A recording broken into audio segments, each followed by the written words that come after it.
Bonjour à toutes et à tous et bienvenue dans ce nouvel épisode de Top Catch. Le pay-per-view Stomping Grounds approche à grands pas. Je rappelle qu'il sera diffusé du 23 au 24 juin à 1h05 en quasi-direct sur AB1. Et puisqu'il approche à grands pas, j'ai décidé de vous faire un top 5 des superstars qui, selon moi, pourraient faire leur retour à Stomping Grounds. Avant de commencer ce top 5, je vous invite à proposer dans les commentaires le vôtre. Quels sont, selon vous, les superstars qui feront leur retour au pay-per-view Stomping Grounds ce dimanche? Ça va vraiment être intéressant de voir la tendance qui se dégage. Sasha Banks.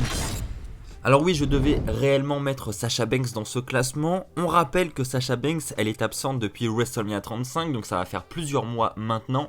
Elle est absente due en partie à des conflits avec la fédération.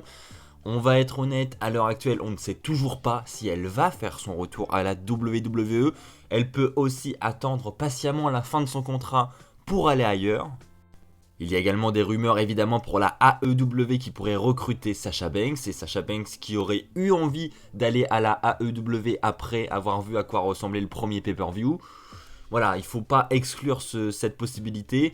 Sasha Banks ne sera pas forcément de retour à la WWE, peut-être qu'elle ne reviendra jamais. Voilà, il faut vraiment avoir ça dans la tête.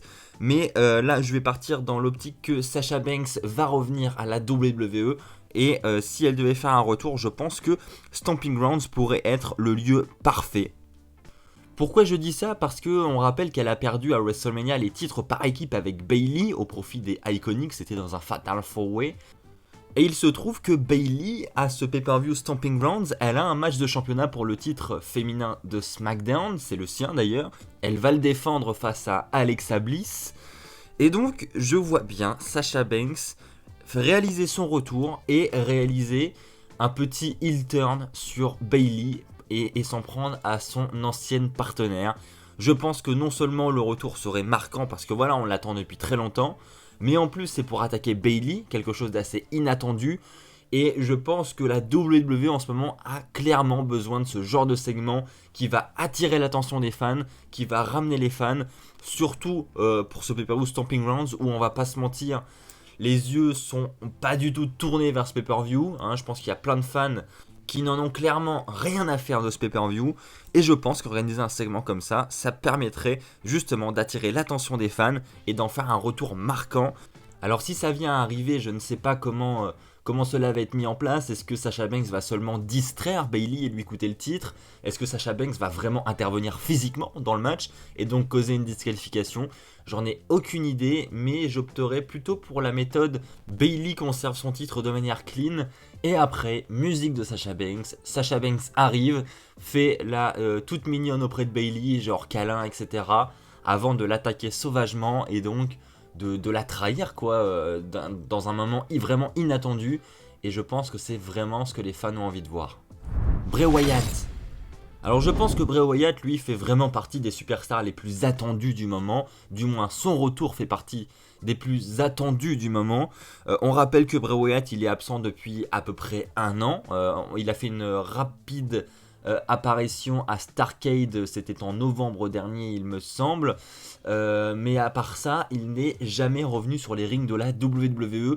Là, depuis quelques mois, il est dans son segment de la Firefly Funhouse. Mais à part ça, à part des segments comme ça, nous n'avons pas revu Bray Wyatt.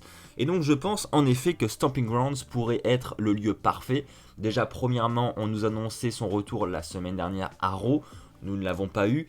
Enfin du moins les rumeurs annonçaient son retour et je pense que en effet les épisodes de la Firefly Funhouse commencent un petit peu à s'essouffler et je pense qu'il va être temps de passer à l'action et de l'amener dans le roster principal.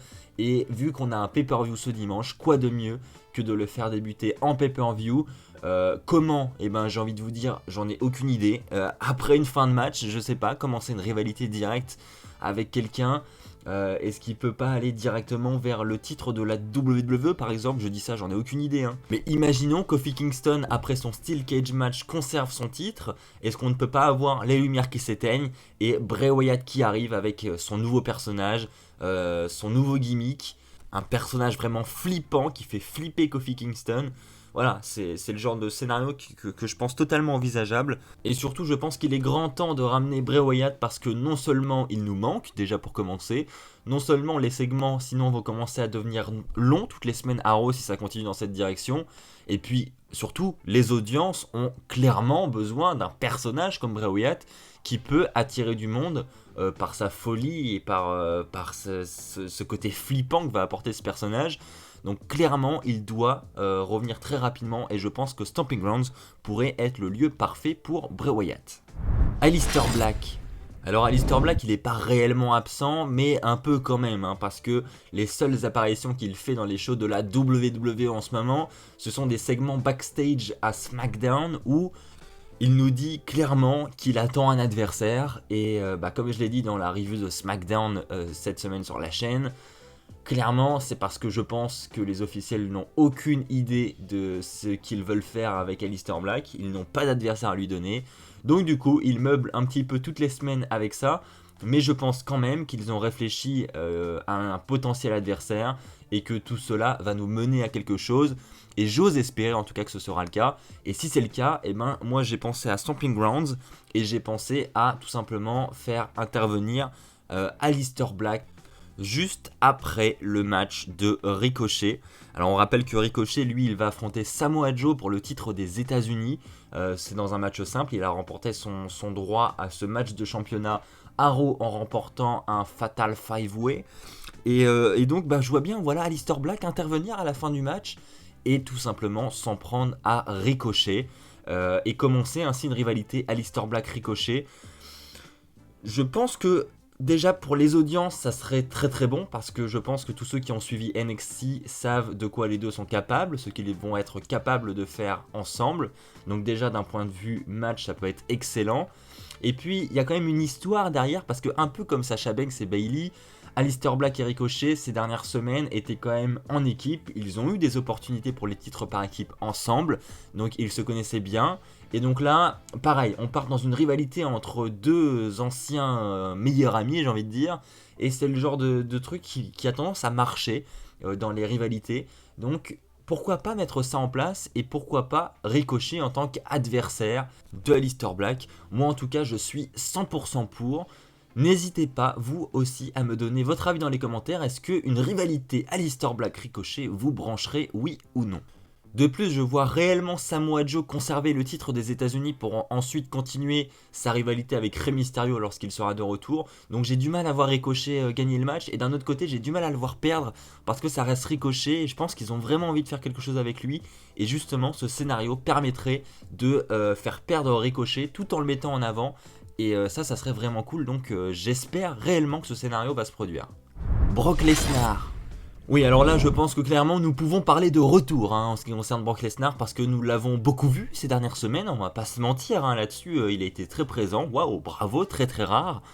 Mais là, par contre, ça fait plusieurs semaines où on n'a plus de nouvelles de Brock Lesnar, voilà, il a fait beaucoup d'apparitions, il faut se reposer maintenant.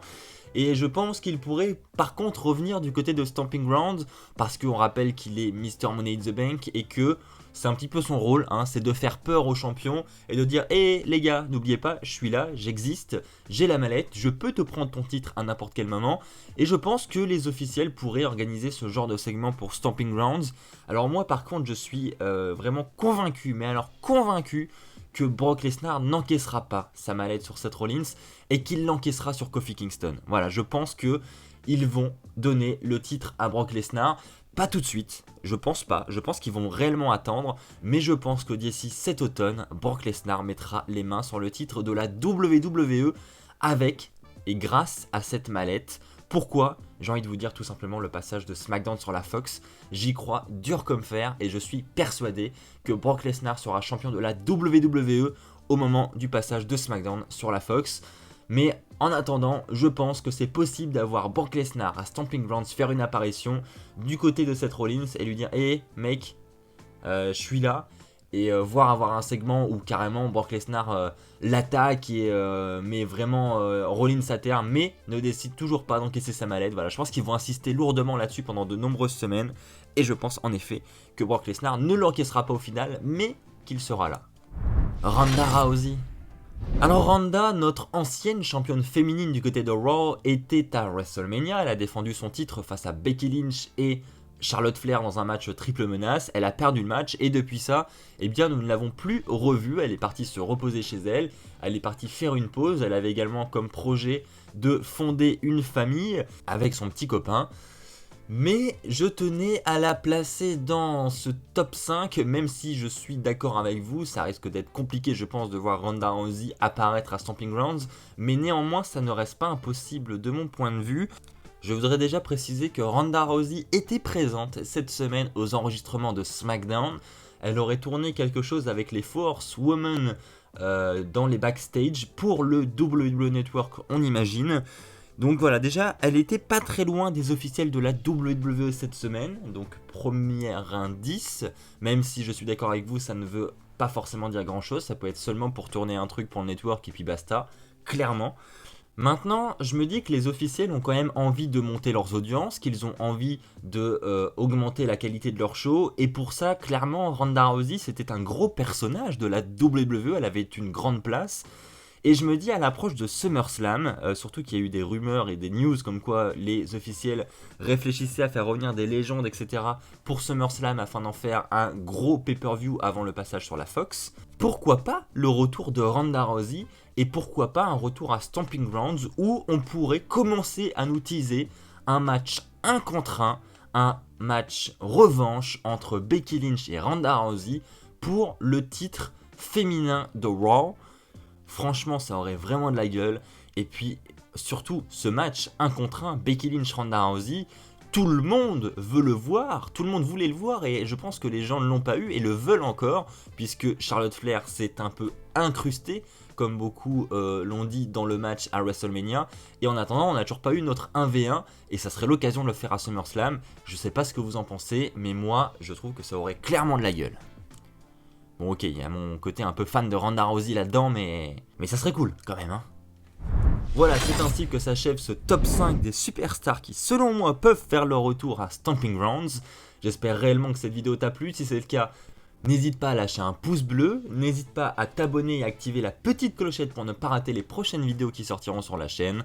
On se retrouve très très vite pour de nouvelles vidéos et de nouveaux épisodes de Top Catch. D'ici là, portez-vous bien et comme d'habitude, n'oubliez pas, soyez toujours très très fiers d'être fan de catch. Allez, bye tout le monde!